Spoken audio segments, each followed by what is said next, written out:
E aí, rapaziada, sejam bem-vindos a mais um 193 BombaCast, onde você conhece os bastidores do Corpo de Bombeiros e hoje também os bastidores da Embraer, uma empresa brasileira que tem renome internacional, e vamos conhecer hoje o trabalho dos bombeiros que trabalham dentro dessa grande empresa. Tudo era um desafio, né? Nunca se montou um avião. De repente, montar um avião, quais os riscos que tinha? 3 anos depois já foi colocada a primeira viatura de combate a incêndio. Então a gente vê que o histórico ali foi sempre forte, né? Na nossa primeira indústria, a primeira fábrica lá em São José dos Campos. E essa integração, ela extravasa os muros da própria empresa. Por quê? Porque deixam de ser concorrentes. Nós temos lá, por exemplo, na rede, são 46 empresas, que muitas vezes para o mercado elas são concorrentes. Mas quando se fala em emergência e prevenção, elas atuam juntos. Bombeiro, né? E naquela época, acho que a capitã sabe melhor que eu, nos meados de 2010, ainda não era regulamentada a profissão do bombeiro civil, né? E no interior, a 480 a lei de 2011, né? Exatamente. Lei 11.901 de 2011. Então não tinha escolas e não havia o sistema de credenciamento. Aonde que o Alex veio estudar, o Alex Almeida veio estudar? Rasgava todo fim de semana 480 quilômetros e vinha para São Paulo.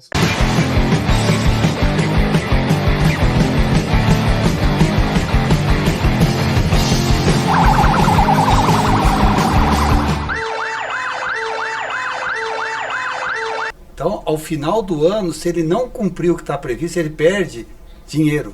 Que o bombeiro individualmente tem um plano de metas. Tem, e um dos itens do plano de meta, por exemplo, é a IT16. Se ele não tiver com o gerenciamento de risco dele em conformidade no final do ano... que vem vai ter como meta participar do podcast, né? Não, mas é interessante, no início isso foi, mais uma vez, foi um susto para a galera, né?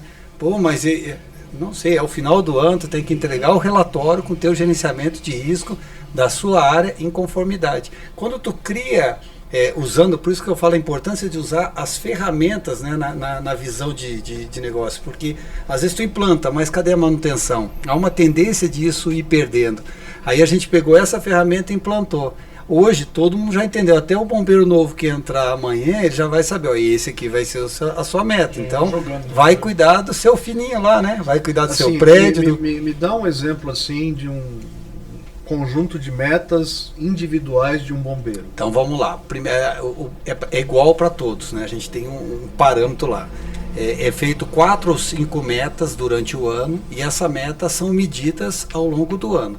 Se ele não atingir a meta, né, a gente chama lá de PLR, participação nos lucros e resultados. No final do ano, de acordo com os resultados da empresa, ela divide esse valor e os empregados ganham uma parcela. Se ele não atingir as metas dele, ele vai perder dinheiro. É uma motivação boa, né?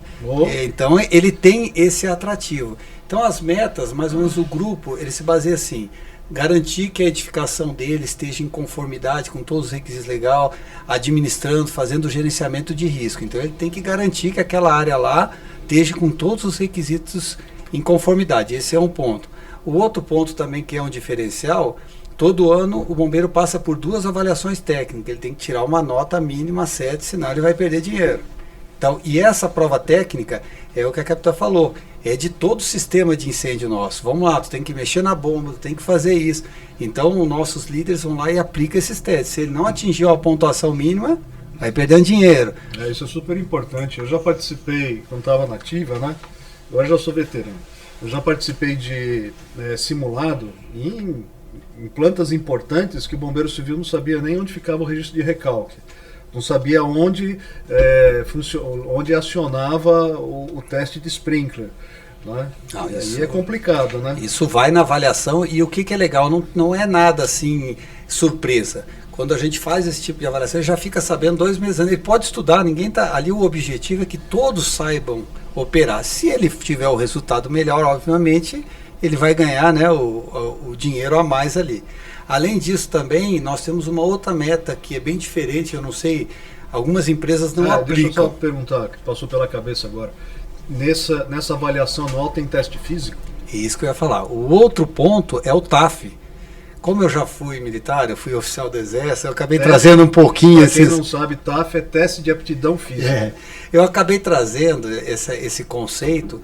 Lá no passado, a gente aplicava o TAF igual o do bombeiro, corrida, né, abdominal, tudo mais. E isso vale dinheiro também. Se o cara não tiver, eu ergui a régua, no início era B, né? Agora é no mínimo MB, senão não vai ganhar o dinheiro também. Então, tem o teste escrito, prova prática. Muito bom. Se eu não me engano, é I, R, B, MB e E, né? Insuficiente, regular. Bom. Muito bom e excelente. Então a meta hoje é no mínimo muito bom. Eita, só que a gente negócio lá, hein?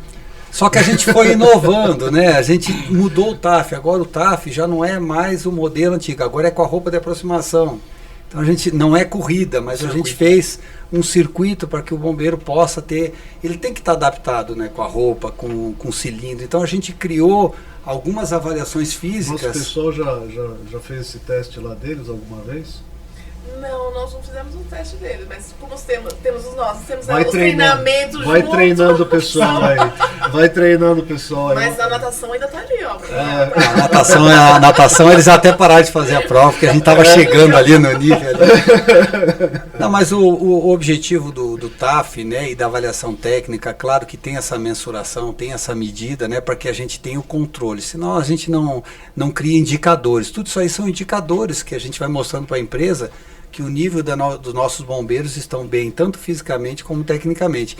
Mas o mais importante que a gente quer mostrar isso é que o bombeiro tem que ter essa consciência, né? Porque a gente sabe que numa emergência, se ele não estiver bem fisicamente e tecnicamente ele não souber o que fazer, pode se tornar uma vítima. Então a gente trabalha muito esse conceito de que ele tem que se preocupar, a pessoa tem que se preocupar com a condição física dele e com a parte técnica. E como a gente tem lá um slogan muito legal, que é o trabalhar em time, né? A gente é um único time, né? A gente procura muito sempre ajudar, né? Se a gente vê se um ou outro não está legal, o time para, até a gente faz uma brincadeira que no dia do TAF ou da avaliação prática, todo mundo está ali junto, né?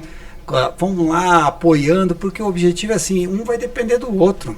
Não adianta eu querer ser melhor que o Almeida, querer ser melhor que o Lucas. Os dois podem estar numa emergência, que se o outro não estiver fisicamente, ele que vai me ajudar. Então, o espírito já foi criado nesse sentido de a equipe tem que ser de alto nível. Então, Michele, o pessoal falou bastante de T16, né? Mas eu acho que é importante para quem está assistindo, as outras empresas, saber onde consultar.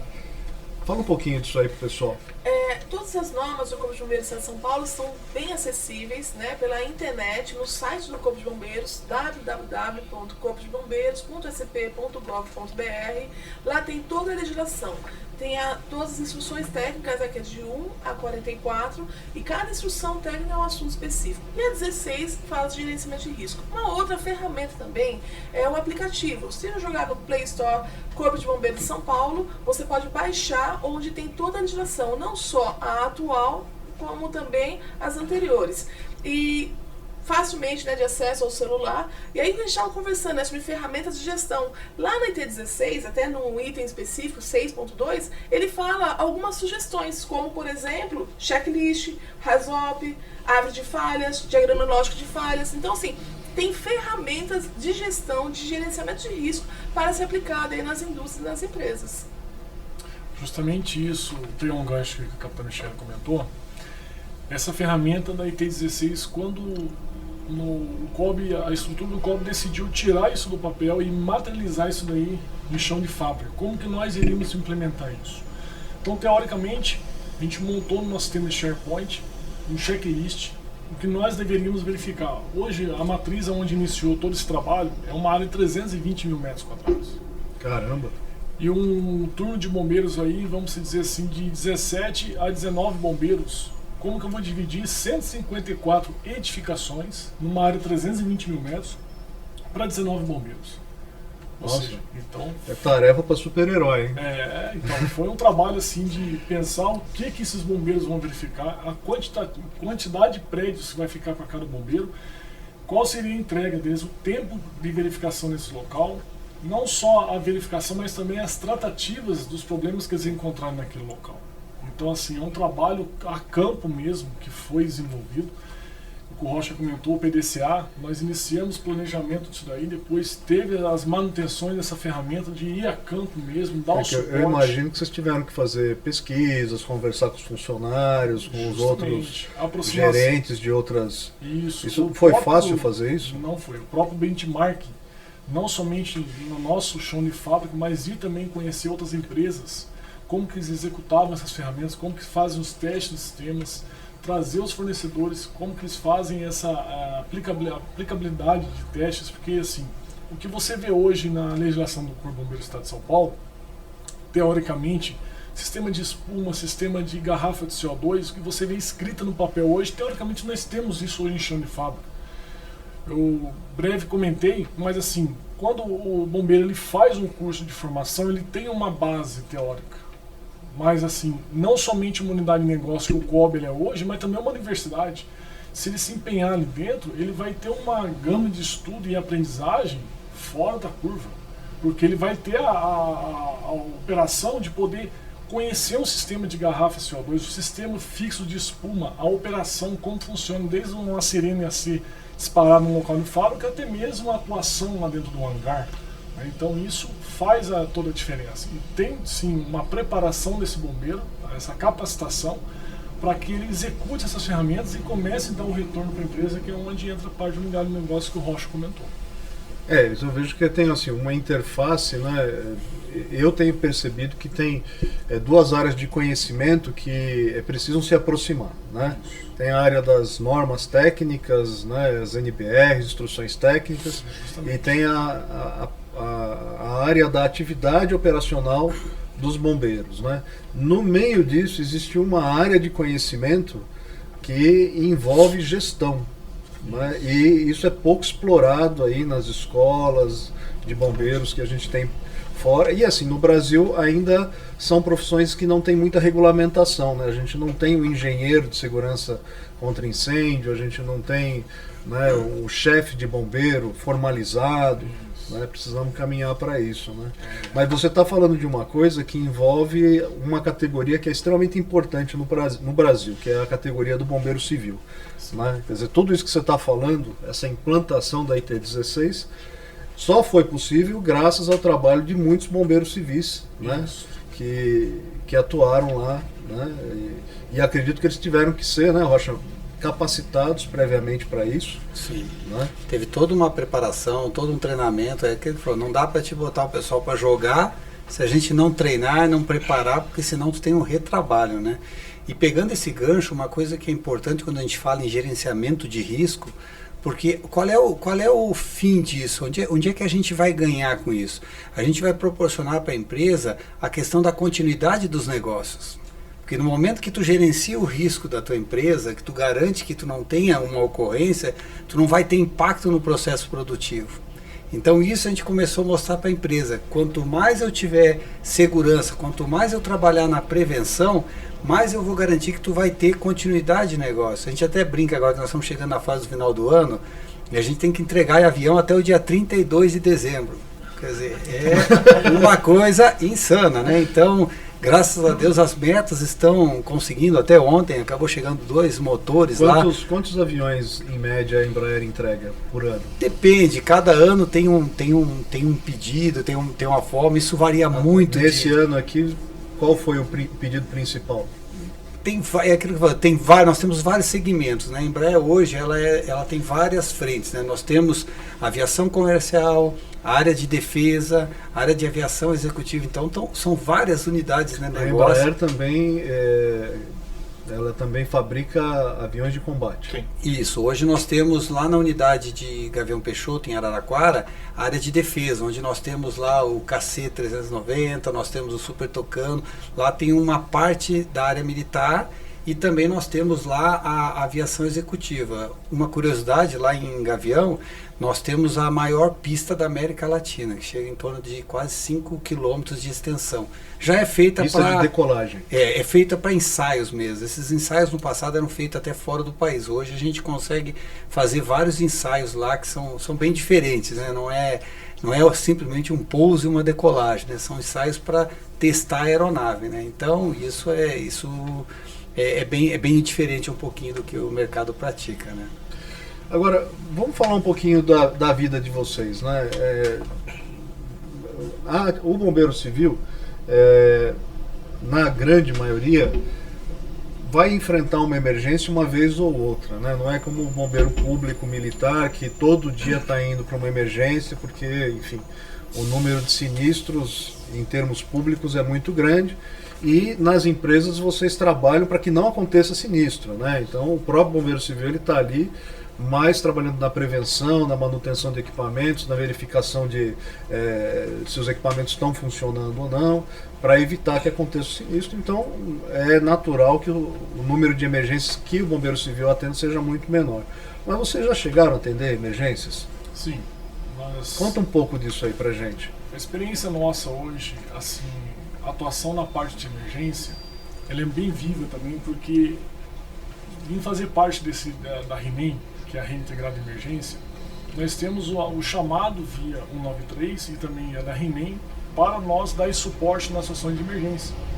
Então, muitas das vezes, nós somos acionados para atender emergência em via pública, acidente automobilístico, e até mesmo nós somos acionados pela RINEM e também pelo time de aeródromo. Uma aeronave está vindo para pouso com uma pane em trem de pouso, né? Ou seja, é uma situação de risco, né? Eu me lembro aqui de um fato que aconteceu no dia de aniversário de São José dos Campos, foi em 2016, 27 de julho de 2016, nunca me esqueça a data. É uma data oportuna, todo mundo de folga, ninguém na fábrica, mas nós tínhamos uma guarnição de bombeiros ali, de plantão, efetivo reduzido, porém, em dado momento, a torre de controle acionou um suporte para a RINEM, via 193, e a equipe do área da emergência do Corpo de Bombeiros, do 11GB, foi lá para o aeroporto. E nesse momento eles solicitaram o nosso apoio, porque nós estamos ali ligados diretamente ao apoio do aeroporto, e estava vindo uma aeronave para pouso com pane no trem de pouso. Ixi. Ou seja, ali o próprio... Aeronave comercial? Uma aeronave comercial na época. Quantos passageiros, você lembra? Estava na faixa de 95 passageiros, Nossa. vindo de Florianópolis.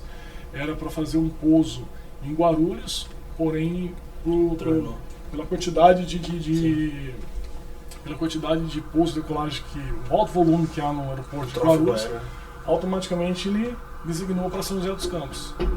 E ali, teoricamente, o piloto lá dentro não deve ter alarmado toda a tripulação, né, nem muito menos os passageiros. E nós lá embaixo já estávamos todos preparados. Ou seja, o próprio bombeiros estavam de plantão, acionou o Rocha, acionou os bombeiros para ir para o local, para dar um suporte, porque nós não sabíamos, uma falha no trem de pouso pode acarretar uma emergência você tendo 95 pessoas a bordo. Então, ou seja, simplesmente uma emergência simples se torna uma emergência de grande magnitude. Claro. E fez vários retornos em volta do aeroporto, e assim toda a estrutura já montada ali embaixo, aguardando. Isso foi em torno, a partir do acionamento até o pouso da aeronave, foram 47 minutos, me lembro dessa data. E nós acompanhando via telefone e a torre conversando com o piloto, até que ele veio tocando em solo e conseguiu fazer o pouso, e simplesmente era uma pane de configuração do sistema e a aeronave travou o trem de pouso. Ela pousou sem o trem de pouso? Não, ela pousou com o trem de pouso armado, porém no sistema do piloto internamente constava que o trem de pouso de nariz, né, ou seja, na parte frontal da aeronave, ele estava fechado. Então a gente verificou nas voltas que ele fez baixa, voo, a gente verificou que realmente ele estava baixado. Poderia ser que não estava travado, mas na hora que ele fez o toque em solo, ele fez o toque levemente e viu que realmente travou, ou estava travado, mas não notificava para ele dentro do painel dele. E ali conseguiu fazer o pouso, e as pessoas desceram, e foi toda uma festa, e já tinham ônibus para transferir essas pessoas via ônibus lá para o aeroporto de Guarulhos. Puxa. Foi uma situação assim... Eu acredito que a tensão foi muito grande, né? Justamente. Porque uma coisa... mal comparando, né? A gente já teve aqui em São Paulo 2 acidentes grandes, né? Ali no aeroporto de Congonhas. Uma coisa é o acidente que aconteceu, ninguém estava prevendo. Isso. Aí você tem todo o trabalho de dias ali, né? Eu trabalhei num dos dias ali na segunda queda do avião, eu era capitão, estava no gerenciamento da emergência lá. Na época era o coronel Manuel, que era o comandante do Corpo de Bombeiros. É um trabalho difícil, né? Difícil. Mas, assim, eu acredito, a situação de você estar prevendo que vai acontecer um acidente deve ser muito tensa. Né? É muito tenso, e até mesmo o seu psicológico naquele momento da ocorrência ali, que você olha para a segurança que o próprio chefe da equipe passa para nós, tanto do aeroporto quanto da equipe de área, do bombeiro, o tenente estava junto com a gente ali, que passou aquela segurança, e justamente a torre de controle, a gente vendo ali a posição que a aeronave ia pousar, ou seja, também a experiência do piloto que estava vindo para a pouso, então tudo isso somou para que você, mesmo se tivesse uma situação de emergência em alto risco e tivesse que atuar naquele momento, você iria atuar, porém é uma situação anormal, vamos dizer assim. Né? Eu queria até pegar um gancho, acho que é interessante o que tu comentou, né? Quando a gente fala do bombeiro militar, o bombeiro militar tem um número de ocorrências grande, e o bombeiro civil há uma tendência de ter um número de ocorrências menor, até porque o foco é muito na prevenção, né? E é interessante que a gente faz alguns simulados lá dentro da empresa e até mesmo treinamentos para fomentar isso. Então a gente cria cenários em que o bombeiro tem que tomar a decisão, ele tem que saber o que fazer, ele é surpreendido.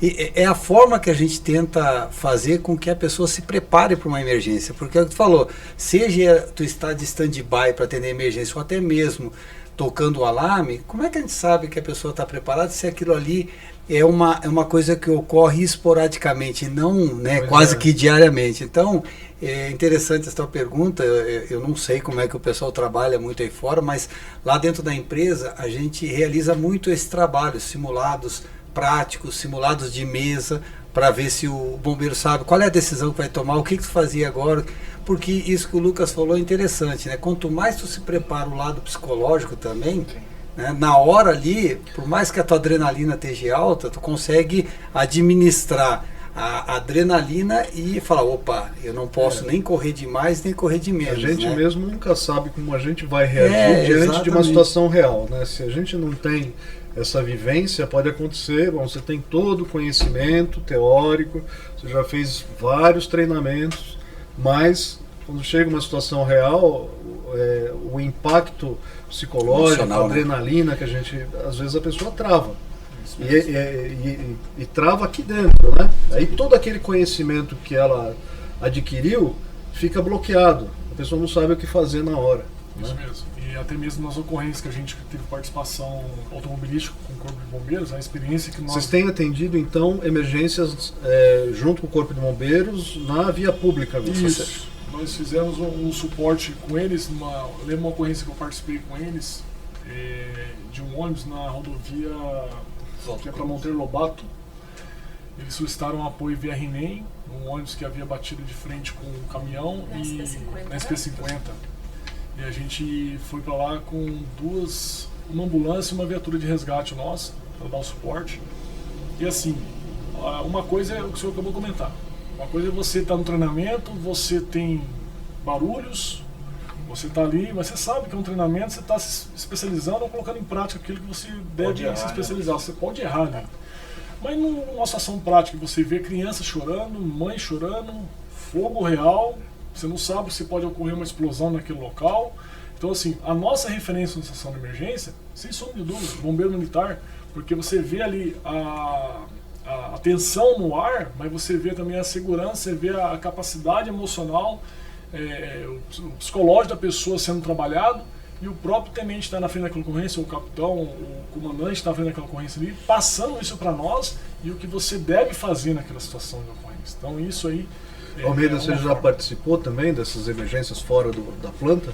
Fora da planta, aqui eu não, como faz 3 anos que eu estou na unidade de São José dos Campos, eu não tive oportunidade de participar de nenhuma emergência da INEM. Mas tenho experiências de incêndios estruturais nas outras indústrias que trabalhei, mas na Embraer... E numa situação como essa, como que o bombeiro civil se sente? Toda a responsabilidade cai sobre, posso dizer assim, cai nele naquele momento, mas aí ele tem que ter o quê? Ele tem que ter a maturidade que o Rocha falou, de não deixar elevar a adrenalina, e sim enxergar a cinemática como um todo. Porque se ele conseguir enxergar a cinemática como um todo, ele consegue o quê? salvar vidas, que é a prioridade. Depois a gente vai ver o patrimônio. Então, nesse momento, o bombeiro ele tem que ter muito essa disciplina. E se você tem o bombeiro civil, que tem uma equipe de brigada treinada, é outra coisa que a capitã falou que eu quero dar uma ênfase aqui. Eu prefiro ter 10 brigadistas que eu posso contar, capacitado, treinado, que não vai atuar fora do limite, né, de competência, vai te ajudar muito ali naquele princípio de incêndio ou naquele sinistro. Porque você vai evitar que irradie esse fogo para demais compartimentações da edificação e, em paralelo a isso, você vai fazer um abandono de área seguro. Para na hora que chegar a autoridade competente, que é o Corpo de Bombeiro Militar, a cena, o cenário, aquela cinemática, ela já está controlada da emergência. Isso facilita muito para a guarnição que chega. Porque senão ele vai perder muito tempo para organizar o cenário, para tirar curiosos, para depois começar a atuar. E uma pessoa às vezes sozinha não consegue fazer isso, né? Não faz. Justamente. Agora, me fala um pouquinho mais, Almeida, da tua experiência lá nos Estados Unidos. Você ficou quanto tempo lá? Eu fiquei 1 ano e 8 meses lá. 1 ano e 8 meses. Desse tempo, o teu tempo lá no Texas, na academia deles lá, foi quanto tempo? No Texas lá eu fiquei aproximadamente 8 meses no Texas. 8 meses fazendo curso. Fazendo vários cursos, né? Vários módulos, né? Porque assim, o TICS, né? Vou falar para os ouvintes, para os bombeiros, acho que é o sonho de todo bombeiro. Não é um bicho de 7 cabeças. Então, se você se planejar, se você galgar, tem como ir sim. Isso daí não é um sonho intangível. Então, eu imagino que você teve que ter um planejamento até financeiro para poder ficar esse tempo todo lá. O planejamento financeiro foi a tomada de decisão de eu largar, né, meu emprego de técnico em segurança e falar assim, não, daqui para frente eu quero seguir a área de resposta emergente. Então, esse foi a maior tomada de decisão. Então, com essa grana, né, esse investimento que eu tive, das minhas verbas rescisórias, algumas economias que eu tinha, eu resolvi investir na minha carreira profissional. Aplicou tudo ali. Apliquei tudo ali para estar estudando. Então fiz vários módulos ao longo desses... Lá, para participar desse curso, precisa falar inglês? Então, vamos lá, isso que é uma boa pergunta.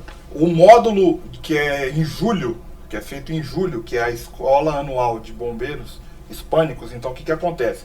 No mês de julho fecha a escola e vai bombeiros de toda a América Latina e Europa fazer lá. Então, nesse mês acontecem esses módulos, todos os cenários em espanhol, na língua espanhol. Tá? Durante todo o ano, tem esses mesmos módulos e até outros módulos que não é ofertado em julho. Porém, essas classes são em inglês. Então, se você tiver um inglês nível intermediário, dá para acompanhar o curso sim, não precisa ser fluente. Tá? Não precisa ser fluente. Mas eu apanhei pra caramba. Quando você foi pra lá, você já falava inglês? Eu falava espanhol fluente, mas inglês eu falava muito pouco. Eu aprendi na raça lá e, claro, em paralelo eu estudei lá também.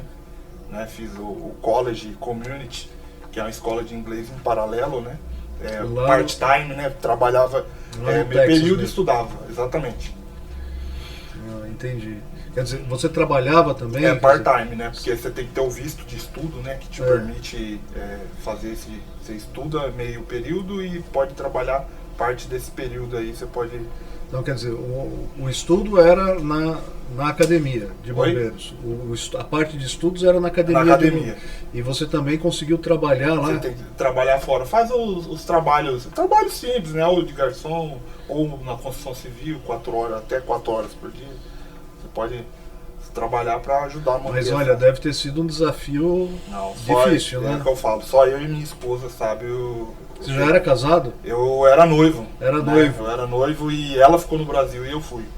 Então só eu e ela sabe que passamos junto mas faria tudo de novo, porque a experiência e o conhecimento ninguém vai te tirar. Então a bagagem, a experiência ninguém te tira e todos os bombeiros que estão ouvindo a gente nesse podcast, se você tem esse sonho, galga esse sonho, faça o planejamento que não é algo intangível. Eu repito. Olha, toda meta, né, que a gente coloca na vida depende de esforço. A gente não atinge uma meta se você desiste no caminho. Nada é impossível. Nada é impossível. Né? A gente vê exemplos até de pessoas com limitações, físicas até, que se superam e acabam atingindo níveis assim de reconhecimento internacional, né? Mas então, muito interessante, né? E uma coisa um conceito, né, que a gente tem aqui no Corpo de Bombeiros Militar, que agora com essa conversa eu começo a questionar um pouco, é a ideia de emergência pública e emergência privada, né? Quer dizer, existe digamos assim, um estudo aí para tentar diferenciar a atividade do bombeiro militar da atividade do bombeiro civil aqui no Brasil, né? Colocando essas duas categorias que a gente tem aqui no Brasil. E aí costumava-se dizer que o bombeiro militar ele existe para atender emergência pública e o bombeiro civil para atender emergência privada, né? Isso já faz muito tempo, né? Isso aí na década de 2000 até 2010 se falou um pouco disso. E a gente percebe, na verdade, que não existe uma emergência pública ou uma emergência privada, né? Todas as emergências são públicas, né? Todas as emergências são públicas, porque assim, tudo bem, existe a emergência que acontece na via pública, né? Que é atendida normalmente pelo bombeiro militar. Mas a emergência que acontece dentro da planta, ela tem repercussões fora da planta, né? Envolve emprego de pessoas que estão ali, linha de produção, né? A imagem, né, da empresa, né? A imagem do próprio país, né, em termos de segurança, de confiabilidade, de reputação interna. E aí, né, como que os bombeiros civis enxergam isso? Bom, creio que você falou da emergência pública e a privada. O importante é o quê? O bombeiro ele está inteirado e ele saber o limite seu de atuação. Se for numa via pública ou na privada, a autoridade competente no momento que se apresentar vai ser o Corpo de Bombeiro Militar. Mas a essência é o quê? É cada um trabalhar em harmonia dentro do seu limite de atuação e trocar experiências e conhecimentos. Porque às vezes, vamos supor, numa planta industrial, tem os riscos específicos, que talvez que a capitã Michele mencionou. O bombeiro militar está acostumado a ver, tem a planta à disposição, mas ele não conhece aonde está essa válvula, como funciona esse sistema. E nós podemos ali trazer essa segurança, esse conforto para eles, falar, não, fica tranquilo, é só o senhor me falar onde o senhor quer que a gente efetue o combate, a gente vai disparar esse sistema. Isso é um exemplo. Então é a sinergia e a harmonia dessas duas frentes aí em prol do quê? Em prol da emergência. Hoje eu acredito que o bombeiro militar tem essa noção bem clara, né? Muito clara. Essa integração, volto a falar, ela é fundamental, muito bem exemplificada aqui pela empresa, muito bem exemplificada pela Rede Integrada de Emergência, pela RINEM.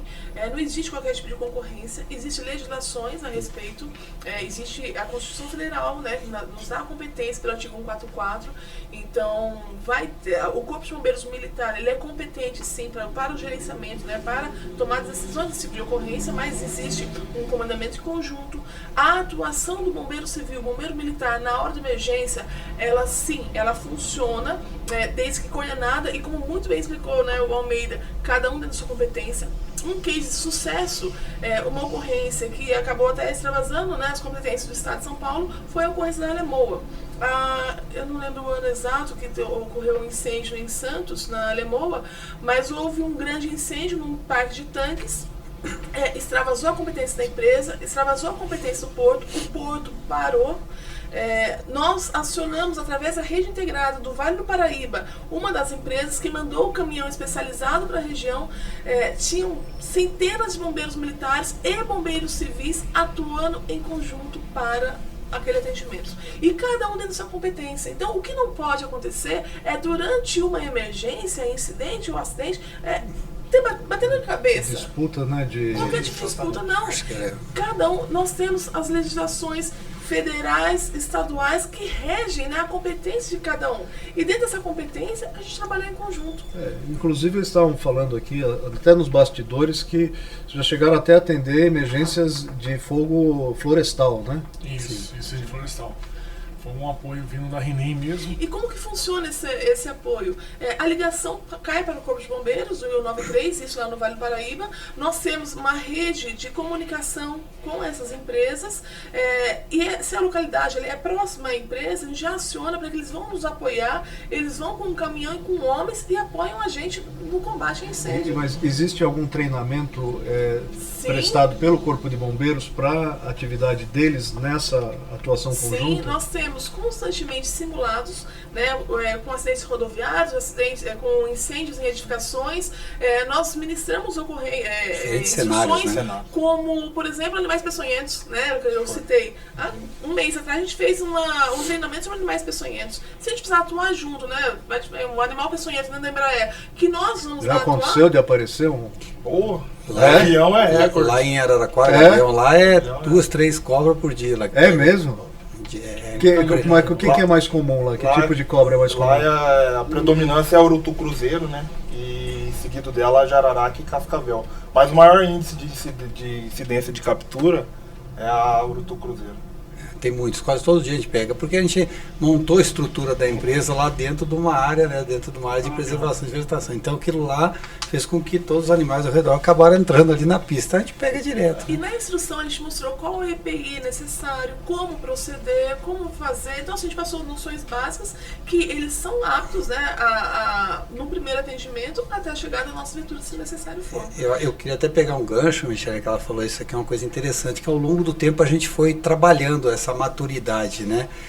Independente de ser bombeiro civil ou bombeiro militar, nós temos que ter humildade em ambos os lados, né? Em algum momento alguém vai deter o conhecimento mais que o outro, né? Claro que existe a questão ali na emergência muitas vezes da hierarquia, que é importante, porque senão tem aquela bateção de cabeça, mas acho que essa sintonia, esse trabalho em conjunto, ele só trouxe benefícios, porque muitas vezes a gente chegava na emergência, a gente vai tratar, por exemplo, uma emergência química. Nada melhor do que um engenheiro químico especializado para chegar e falar, para tudo, não vamos fazer isso. Se a gente não tiver aí a sabedoria, né, de saber ouvir nessa hora e ter humildade, não é porque eu trabalho como bombeiro há 23 anos dentro da empresa que eu não vou chegar para um bombeiro, que se o bombeiro não vier tecnicamente me posicionar, que eu não vou ouvir ele, né? E isso eu acho que vale em todos os segmentos, né? Ter a humildade de, um time, o resultado vai ser muito melhor se a gente atuar com um time do que querer trabalhar isoladamente. Aquela pergunta que tu fez, né? Pô, como é que é essa sinergia, né? Obviamente que se tu conseguir atuar na emergência ali no início e a coisa não tomar uma grande proporção, tu vai evitar. Mas também não tem que ter aquele medo, eu não vou acionar o bombeiro militar porque eu tenho um bombeiro civil na minha planta. Aconteceu há um tempo atrás uma emergência em uma das nossas unidades, que nós estávamos atuando e a gente falou, não, aciona o bombeiro. Até, eu não sei se eu vou dar conta aqui. Até o pessoal chegou lá, nós já estava controlando, mas a estrutura chegou para dar o apoio. Então, é ter essa humildade a ponto de, não adianta querer ser herói, né? Senão, daqui um pouco, além de tu ter uma consequência maior dentro da empresa por danos materiais ou outras coisas mais, tu pode colocar em risco, às vezes, a vida do próprio bombeiro civil, né? Então, tem que ter isso aí na minha visão, aquela coisa de que sozinho ninguém vai conseguir nada. Então, seja uma indústria, uma empresa... Toda situação de emergência ela é imprevisível. Exatamente. O corpo de bombeiros, ou bombeiro de maneira geral, trabalha com risco controlado, mas esse controle é até certo ponto, né? Às vezes você está ali diante de uma situação, né, e a coisa vira de uma hora para outra e você, enfim, se você está sozinho, né? Se me permite, é tão imprevisível que nós na região do Vale do Paraíba somos um vale. A temperatura agradável, né? Nós temos as características, né, da nossa região, mas nunca aconteceu um tornado, furacão ou algo que... E na Embraer nós tivemos em 2006, janeiro de 2006. O Rocha estava presente, né? Então o Rocha pode falar um pouquinho mais. Daqui um pouco a minha idade já foi falada aqui. Tem história, né? A gente vai treinar, a gente vai tentar, né, prever cenários. Tem coisas que fogem de uma normalidade. O que aconteceu lá? Foi um tornado? Foi um vento, ninguém acredita. O vento a mais de 100 km por hora entrou, nós tivemos abamento lá de 3, 4 hangares. Eu acho que foi muito importante a atuação dos nossos bombeiros no primeiro momento com a brigada, porque conseguimos evacuar todo mundo, nenhum ferido. Foi assim, espetacular a ação. Mas de imediato nós acionamos o apoio do Bombeiro Militar. E assim, foi muito legal que em questões ali de 15, 20 minutos, começou a chegar o trem de socorro já, chegando a ambulância. Na época o bombeiro tinha, né, o resgate, os caminhões de bombeiro. Na época, vocês devem conhecer, né, o Armani, né, já estava lá todo empolgado lá, Armani, eterno comandante do Corpo Nunes, tem uma turma aí. Saudações, comandante. O Armani já conhecia bem a Embraer, né? Porque tem história dele desde a época de tenente, que a gente já tinha esse contato. Eu vou entregar a idade dele também. Você conhecia ele desde aquela época? Desde a época de tenente, quando ele fazia vistoria. Aprendi muito com o Armani lá em vistoria. O Silva estava lá também, estava toda a turma. Silva também? Toda a turma o lá, comandante, né? Então, Silva também, nosso eterno comandante. O Nunes, na época, enfim, tinha uma turma lá que estava, os oficiais vieram até, foi 18 horas, então alguns estavam no quartel, outros não, mas foram lá, né, porque eles até brincavam, se a Embraer acionou, vamos lá que tem bombeiro lá, alguma coisa está feia. Mas foi um trabalho espetacular, montamos o nosso posto de comando ali. Esse foi um exemplo bem legal, porque a gente montou o posto de comando e quando a gente viu que a coisa estava, entre aspas, já controlada, nós montamos um time multidisciplinar. Era um bombeiro militar, um bombeiro Embraer e alguém da engenharia nosso para entrar nos prédios que foram colapsados. Então, quer dizer, olha que legal a sinergia, né? Não foi um ou outro que tomou a decisão, foi em conjunto, né? Então, foi muito legal e o trem de socorro chegou muito rápido, né? Foi uma coisa assim que... E para implantar o sistema de comando de incidentes, né? O Incident Command System, só com muito treinamento, né, Rocha? Só com muito treinamento conjunto, né? Porque na hora da emergência você pensar em todas as coisas é difícil mesmo. E ali foi humildade total, disciplina, todo mundo entendeu, chegou o comandante, quem estava no comando assumiu, mas a gente nunca tomava decisão isolada, sempre em acordo, o que é melhor. Foi questão de 1 hora, a gente estava com tudo controlado já, foi uma coisa muito bacana, né? E até em relação a essa, foi uma das maiores emergências que eu já peguei lá, né? O legal é que 24 horas depois a empresa estava trabalhando e quem vinha trabalhar não imaginou o que acontecia, que a gente conseguiu fazer a contenção ali, garantir a segurança da empresa e no dia seguinte a empresa estava trabalhando, então, produzindo já. Uma coisa assim que as empresas precisam acordar, né? Porque há todo um trabalho, por exemplo, para evitar uma greve, né? Por que se procura evitar a greve? Porque vai parar o sistema de produção da empresa, né? Mas ninguém pensa que uma emergência pode causar o efeito de uma greve ou de coisa muito pior que uma greve, né? Muito pior. Isso é importante ressaltar, né? Porque até eu acredito que cada empresa, né, tem as suas particularidades, né? Então, voltando ao gancho da importância lá do gerenciamento de risco, né? Às vezes tu tem uma planta, uma área fabril, que se pegar fogo nela, tu parou a tua produção, tu não tem uma área backup, tu não tem um plano de contingência para aquilo. Então, qual é o HH que tu vai distribuir para aquilo? Qual é a prevenção que tu vai fazer? Isso aí ajuda até a tu garantir justamente que não vá parar a fábrica, né? Então, a importância dessa questão aí do plano de continuidade do negócio, né? Então, isso, na minha opinião, tem um peso muito grande, né? Para que a gente possa garantir, né? Bom, você assistiu aqui mais um episódio do 193 BombaCast, onde você conhece os bastidores da atividade de bombeiros. Queria agradecer muito a presença de todos aqui e antes da gente encerrar, deixa uma saudação para a turma aí que está te assistindo. Bom, primeiramente, né, eu gostaria de agradecer a oportunidade de estar aqui, poder compartilhar com todos aqui o nosso dia a dia, como é o nosso trabalho, né? Deixar abertas as portas para que se alguém quiser conhecer lá, a gente vai poder estar apresentando e mostrando como é que a gente faz aí a gestão da parte dos bombeiros, né? E por fim aí eu queria deixar uma mensagem para todos os nossos bombeiros. Hoje aqui nós estamos sendo representados aqui pelo Lucas e Almeida, mas tem todo um time que está lá agora trabalhando, apoiando, né? A gente tem um conceito muito forte de um único time, né? Um único COB, né? Então, hoje aqui os colegas estão representando, mas eu queria mandar aí um abraço a todos os colegas que lá estão trabalhando aí. Pessoal, queria agradecer a primeira oportunidade a Fundabom, a Capitã Michele, a todos os envolvidos para fazer acontecer esse podcast. E reforçar o que o Rocha falou, que um só time, né, hoje está sendo representado por mim e pelo Lucas, mas o resultado disso é mérito de cada bombeiro, que faz o seu melhor no dia a dia, seja lá em qual unidade que ele esteja trabalhando. Então, eu quero compartilhar esse reconhecimento e esse agradecimento aí. Lucão. A minha lista é um pouco grande, viu?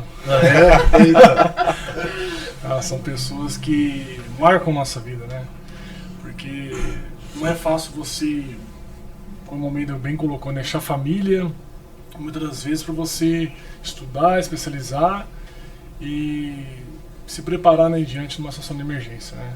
Mas assim, gostaria primeiramente de agradecer a Deus, a minha família, que sempre está me apoiando, e também a todos os bombeiros do COB, né, lá no Vale do Paraíba, onde eu praticamente nasci bombeiro, né, no Vale do Paraíba. Temos até aqui eu trago comigo aqui um logo, esse aqui é um brasão do COB mesmo, do Vale do Paraíba, né? É o TAS? É um TAS, né? Não sei porquê, né? Mas fizeram um logo de um TAS. O demônio da Tasmânia. Tem a ver com aquele lanche, aquele açaí que eu falei, tá? O pessoal devora tudo. Tem uma história por trás disso daí e tem uma frase que eu trago sempre comigo, né? Porque a gente passa por momentos bons, momentos ruins, mas tem um monitor lá no Vale do Paraíba, William, que ele, uma vez eu era novinho, ele chegou em mim e falou assim: cara, você é um cara muito conceituado, porque eu sou um cara muito chato, estritamente chato. E ele falou assim: nunca perca esse espírito de novinho. Não importa se você vai fazer 1 ano, 2 anos, 10 anos, 20 anos, 30 anos de casa, mas sempre tem um espírito de novinho. E eu trago isso comigo até hoje. Não pode perder a vibração. Não, né? pode jamais perder a vibração, né? E também, hoje não estou mais no Vale do Paraíba, né? Hoje eu estou num novo desafio, né? Estou aqui na região agora do Centro-Oeste, no site de Sorocaba. E gostaria de agradecer também a todos os bombeiros lá, o Casarinho que está lá hoje, o meu monitor Fernandes, né, que é de Botucatu, e que me fizeram essa recepção, um novo desafio ali trabalhar com o ramo de aeronáutica mesmo, mas porém outra atividade muito bacana, voltar mais para a parte aeródromo. E também ao PAN aqui de Sorocaba também, né, pude conhecer lá minha continência aqui, ao Coronel Godinho, Capitão Vale. O Coronel Godinho é conselheiro da fundação. Muito excelente, a Capitã Michele fez essa interface para que eu pudesse conhecê-los. E sem sombra de dúvida também o Capitão Nerval e todo o grupamento também, os tenentes, os soldados lá no 15º GB, né? E também a Fundabom, né, por proporcionar aqui esse momento para nós. Para nós é um prazer. Falar um pouco aqui da nossa trajetória aqui e que continuamos nesse caminho, né? Se você tem um sonho, não desanime, vai em frente. Coronel, eu queria agradecer, né, ao Comando do Corpo de Bombeiros pela confiança, pela possibilidade de servir nessa instituição que eu tenho tanto orgulho. Agradecer os nossos eternos comandantes, porque graças à visão que eles tiveram há 30 anos atrás, né, de se criar a rede integrada de emergência, e hoje a gente colhe frutos. Hoje a gente faz somente a manutenção, a gente dá continuidade a um serviço que foi inovador há 30 anos atrás e a gente vê que ainda está sendo instalado para o restante do país. Agradecer a Fundabom pelo apoio sempre, para quem não conhece, a Fundabom, ela dá um apoio nos bastidores, né, para a gente, né, para os integrantes aqui do Corpo de Bombeiros, na área de prevenção, principalmente, né, os cursos que a Fundabom ministra, os seminários que a Fundabom, né, proporciona, agora o podcast também. Então, elevar o nosso nome, o nome do Corpo de Bombeiros do Estado de São Paulo aí para todos. Então, Coronel, eu agradeço a Fundabom, agradeço a confiança e nos colocamos à disposição. Para nós é um prazer, uma honra ter vocês aqui, né? Tanto a Michele como o pessoal da Embraer. E, enfim, você que nos assistiu, agradeço a sua audiência, peço que você deixe aí no seu computador o seu joinha, se inscreva no canal, ative as notificações para receber o aviso quando nós subimos um novo vídeo.